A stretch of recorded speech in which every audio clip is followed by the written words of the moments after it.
তাদের এই বরণ অনুষ্ঠানে উপস্থিত আছেন অত্র বিদ্যালয়ের প্রধান শিক্ষক, আছেন চুয়াডাঙ্গা সদর উপজেলার মাধ্যমিক শিক্ষা কর্মকর্তা, আছেন চুয়াডাঙ্গা সদর উপজেলার প্রশাসনিক কর্মকর্তা, অন্যান্য সম্মানিত শিক্ষকবৃন্দ, অভিভাবকবৃন্দ, আমার সামনে উপবিষ্ট শিক্ষার্থীবৃন্দ এবং অন্যান্য আমন্ত্রিত অতিথি। আসসালামু আলাইকুম। তোমরা সবাই ভালো আছো? আমি ভালো আছি। তোমাদেরকে দেখতে পাচ্ছি সামনে ফুলের মতো, তোমরা সবাই।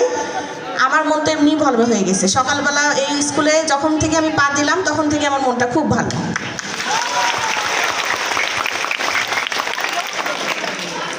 আমার পরিচয় কি তোমরা জানো? আসলে আমি কে তোমাদের সাথে কথা বলছি? জানো কি? আচ্ছা, তোমাদের উপজেলার নাম কি বলো তো? তোমরা যে উপজেলায় বাস করো? হ্যাঁ, এটা হচ্ছে চুয়াডাঙ্গা সদর উপজেলা, তাই না? আচ্ছা, চুয়াডাঙ্গা সদর উপজেলার যিনি মোটামুটি সবচেয়ে বড় কর্মকর্তা, তিনি হচ্ছেন আমি। অর্থাৎ প্রশাসনিকভাবে যিনি সবচেয়ে বড় কর্মকর্তা চুয়াডাঙ্গা সদর উপজেলার উপজেলা নির্বাহী অফিসার, আমি হচ্ছি সেই উপজেলা নির্বাহী অফিসার।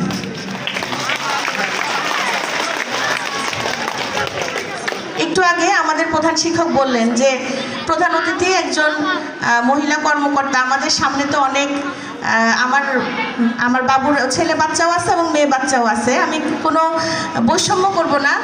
আমাদের ছেলে বাচ্চাদেরও যেমন উপজেলা নির্বাহী অফিসার হওয়ার সম্ভাবনা আছে, তেমনি কিন্তু মেয়ে অফিসারদেরও উপজেলা নির্বাহী অফিসার হওয়ার সম্ভাবনা আছে, আছে না? আমাদের বাংলাদেশের কয়টি উপজেলা বলতে পারবে কেউ? উপজেলা কয়টি?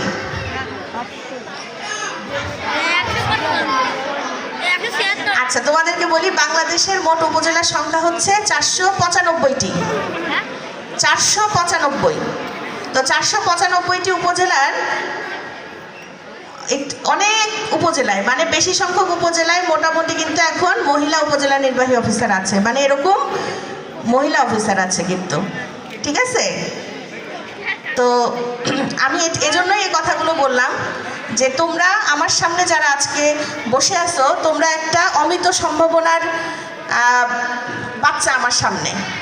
তোমাদের সবারই এই সম্ভাবনা আছে, সামনের দিনে তোমরা অনেক বড় কিছু করবে, একটি সুন্দর বাংলাদেশ গড়ে তুলবে। এই সম্ভাবনার স্বপ্ন আমরা সবাই দেখি। এখানে তোমরা যারা নবীন শিক্ষার্থী আছো, তাদের অনেকেরই হয়তো মনে হতে পারে যে এই বিদ্যালয়ে আসলাম, নতুন একটা পরিবেশ, কি হবে না হবে। এটুকু খালি মাথায় রাখবে, এটা শুধু কিন্তু একটু দালান কোঠা নয়, এটা তোমার দ্বিতীয় বাড়ি। এখানে তোমার যে শিক্ষকরা আছে তারা তোমার বাবা মা সমতুল্য সম্মানের মানুষ, তাদেরকে সবসময় সম্মান করবে, ঠিক আছে? শিক্ষকরা যেটা বলবে, তারা যেটা শেখাবে তোমাদেরকে, সেটাকে মনোযোগ সহকারে শুনবে। এবং এখানে আমার শ্রদ্ধেয় শিক্ষক যারা আছেন, তারাও আপনাদের এই সন্তানদেরকে একেবারে শুধু শিক্ষার্থী নয়, শুধু ছাত্রছাত্রী নয়, সন্তানের মতো করে আগলে রেখে তাদেরকে বোঝাতে হবে, শেখাতে হবে। সৃষ্টিশীলতা, মননশীলতা, শুধু পাঠ্য বইয়ের মধ্যেই কিন্তু সব পড়াশোনা থাকে না। থাকে কি শুধু বইয়ের মধ্যে কি সব শেখার জিনিস থাকে? আমাদের কিন্তু আমরা আমাদের বড়দের কাছ থেকে অনেক কিছু শিখি, আমরা চলতে ফিরতে অনেক কিছু শিখি। আমাদের দৃষ্টিভঙ্গি হতে হবে প্রসারিত, তাই না? সব কিছু থেকে আমাদেরকে শিখতে হবে। আমাদের ভিতরে মানবিকতা থাকতে হবে, অপরের দুঃখে দুঃখিত হতে হবে, অপরের সুখে সুখী হতে হবে। আমার পাশে যে মানুষটি বাস করে, সে কেমন আছে, কি খাচ্ছে, সেটা কিন্তু আমাকে দেখতে হবে। আমরা কি সামাজিক মানুষ না সৃষ্টির সেরা জীব? আমরা কি পশুর মতো? আমরা হচ্ছে মানুষ, তাই না? মানুষ থাকলে তার কি থাকে? মনুষ্যত্ব থাকে।